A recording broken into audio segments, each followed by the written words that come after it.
Shogun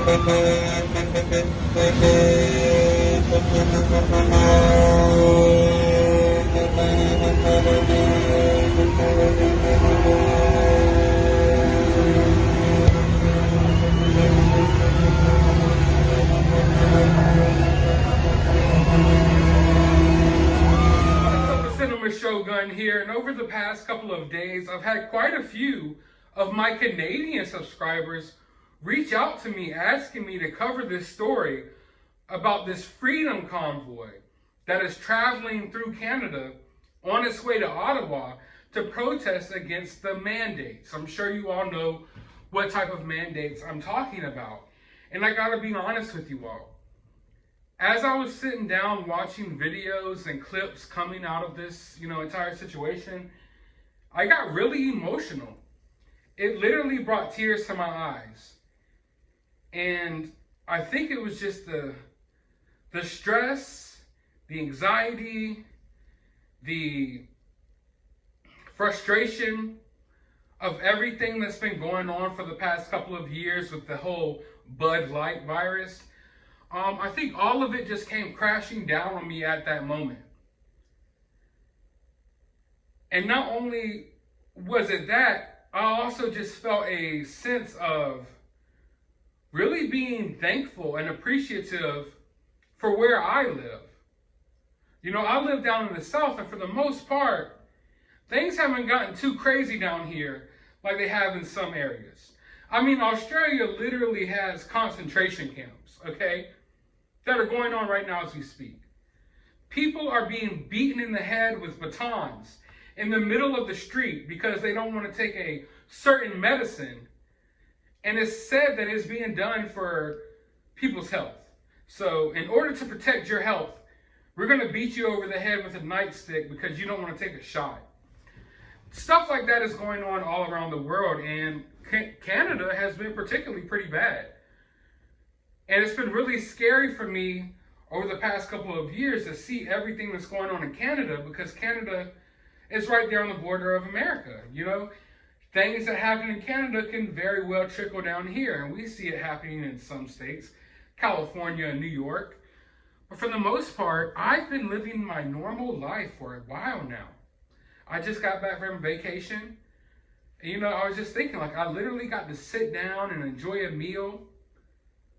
I didn't have to have a contraption over my face. I didn't have to have someone asking me for my paperwork like this was 1940s Germany, 1930s Germany. I didn't have someone asking me for my papers as I entered into the cheesecake factory to buy a piece of cheesecake. I didn't have to show documentation that I took a certain medicine to get in there to do that. And I am extremely thankful for that, because people up in Canada don't have it the same way. Now, the way this is being spun as if this is just a big anti-jab protest, when that's really not the case. In fact, a lot of these truckers do have the jab. They're just against the mandates. And I don't think that part gets through to a lot of people's heads, that it's not about being anti this medicine, it's about being anti-mandates. And the fact that so many people are comfortable with the government having this much control over their lives is absolutely insane and scary to me. There are people, probably some of them watching this video right now, who want things like this. They want mandates. They want you to show proof of your medical records when you walk into a McDonald's to buy a large fry. They want concentration camps set up the way they send you if you get the sniffles and you sneeze inside of a restaurant. Oh, he's sick. He needs to go to the concentration camp. They want kids to be taken away from parents who don't necessarily feel the need to get their kids this medicine, because in reality, they don't need it. And it's just, we've reached such a scary point in today's world. And I was becoming, fearful that maybe some people in these countries, they don't like freedom anymore. Maybe they don't care about the rights that we used to have. Maybe they're perfectly fine with not having to do anything in life, not having really any control of their lives, and having the government control their lives for them. And I was beginning to think that many people in Canada had this mentality.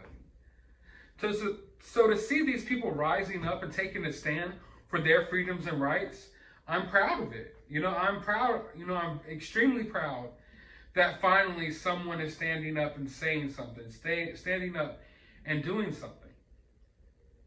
Now, Trudeau, I don't, get into Canadian politics much, so I'm not going to pretend to know much about it.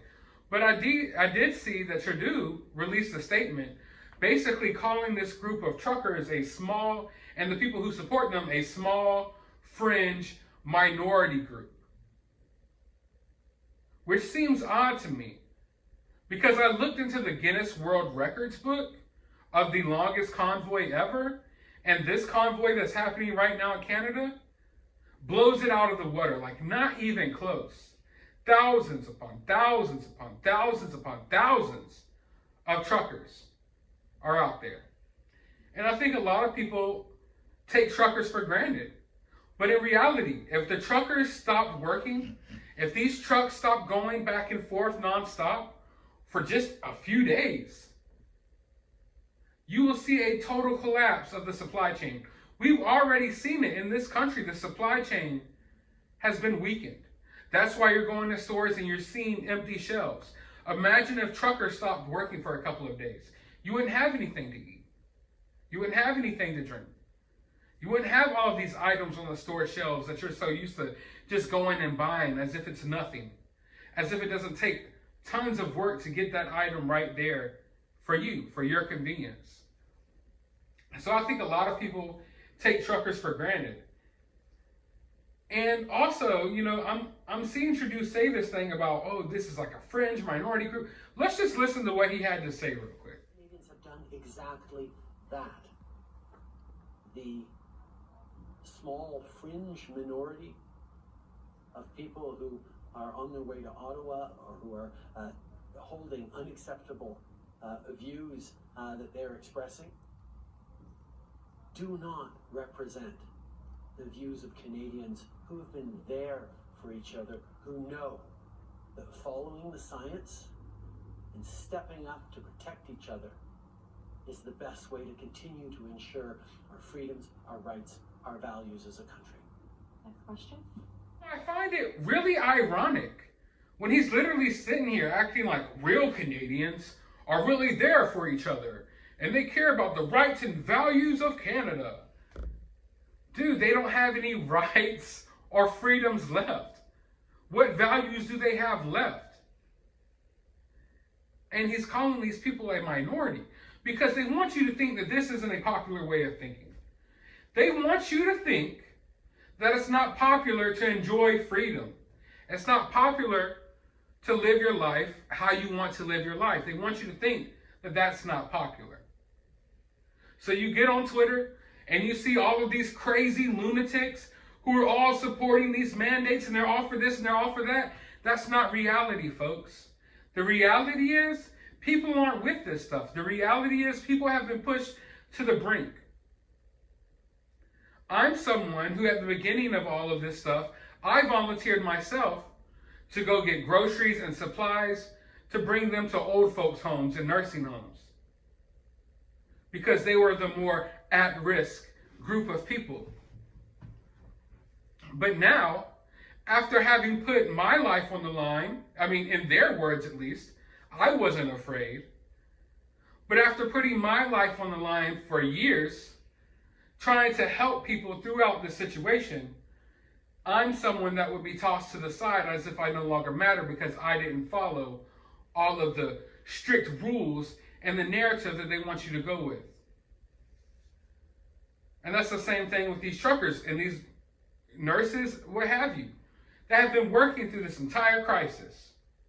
And now all of a sudden they're not good enough. They were good enough before when they were expendable to help others, but not now. And like I said, they want you to believe that this is a small minority fringe group. But when I look at these videos, it looks like most Canadians value freedom. I'm seeing it's not just the convoy. There are thousands upon thousands of people just lined up along the road all through Canada, just waiting to get a glimpse of these truckers passing by. And as they pass by, More trucks joined the convoy. And now trucks from America are on the way as well. And just to show you, I want to show you how corrupt the media is. Because the media wants to spin this in whatever crazy way they can. I am sure, and I want to go ahead and warn everyone that they've already planted people within this convoy to stir up trouble. Don't allow that to happen. Don't allow them to make you act out of character. I can guarantee you there's some people who have been implanted in this convoy to make it look bad. So just know that. But the media wants people to think that this is just some small group of people. It's really nothing. They even reported on the news that it was just 110 vehicles. But upon further inspection, it was like 50,000 at the time that I last checked. And that was like a day and a half ago. So they said it was 100 vehicles on the news, but in reality, it is over 50,000 vehicles. And the news stations, they're setting up their cameras in areas to make it look like there's not many people out here, you know, on the side of the road cheering these people on. Let's just take a look real quick.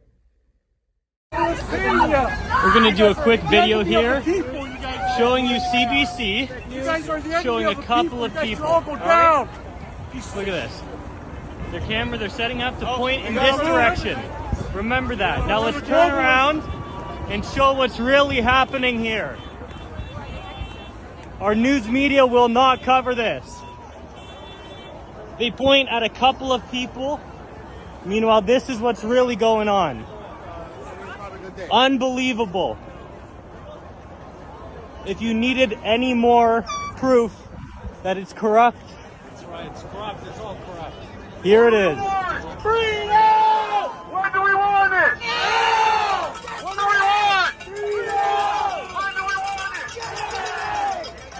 This is what Canada's about. It doesn't matter. It's starting to What do we want? Look at that amazing journalism, CBC. All you have to do is turn your camera in the other direction.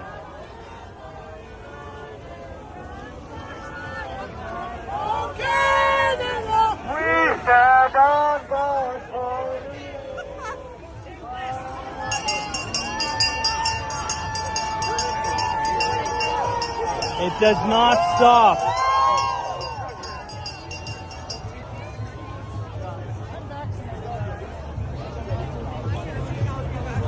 It's just so unbelievable.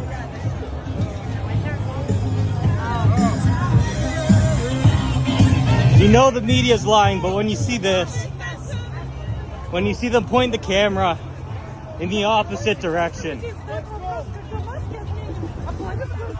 that's their version of reporting.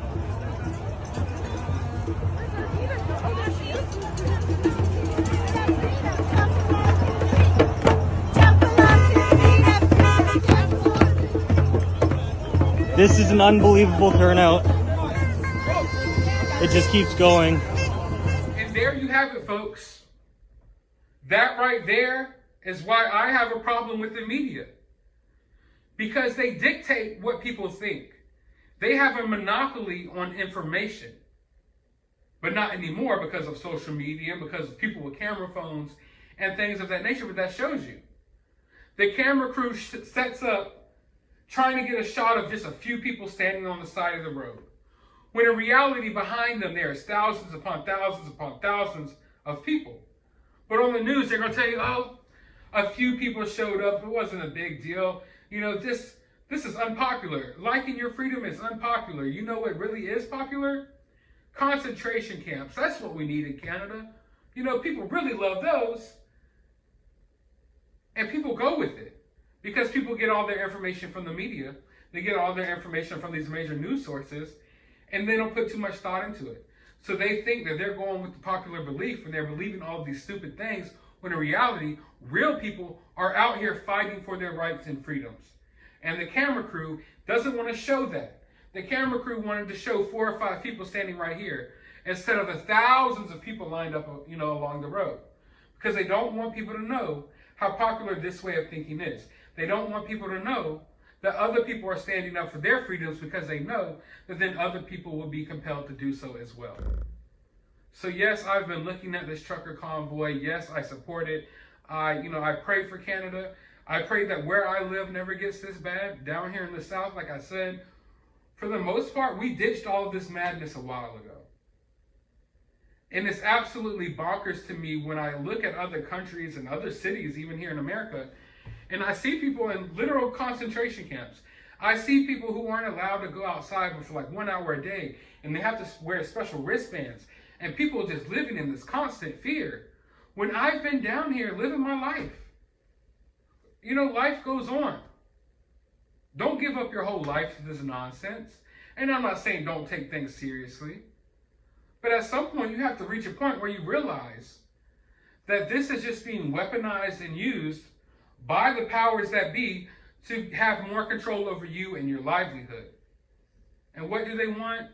They want a bunch of people who are dumbed down, who sit down in front of their TV screens and just listens to whatever narrative they spin for them, instead of going out here and seeing the reality of life. And the reality of life is that a lot of people need to get back to normal life. And I hope that these truckers, can go about this protest peacefully. I want this to be an entirely peaceful situation, of course. And I hope that they get their point across, because in no way, shape, or form is it reasonable that anyone should have to have passports in order to buy food. Out here in Canada, these people are being treated like others. They're being shunned to, to the side. They're not being allowed to just go to the grocery store and buy some lettuce. And I just think that's absolutely insane. It's absolutely terrible. There's a lot more things that I really want to say about this situation, but I try to dumb it down for YouTube because I'm not trying to get my channel vaporized. But I want to know your thoughts about this. If you're from Canada and you support this, let me know down below. Let me know how you feel about this entire situation. If you're from Canada and you're against this, why? Why are you against basic freedoms, I would have to ask. Let me know down in the comments below. While you're down there, hit that thumbs up button, hit that subscribe button, ring that notification bell. And as always, find some time out of your day to go watch a movie.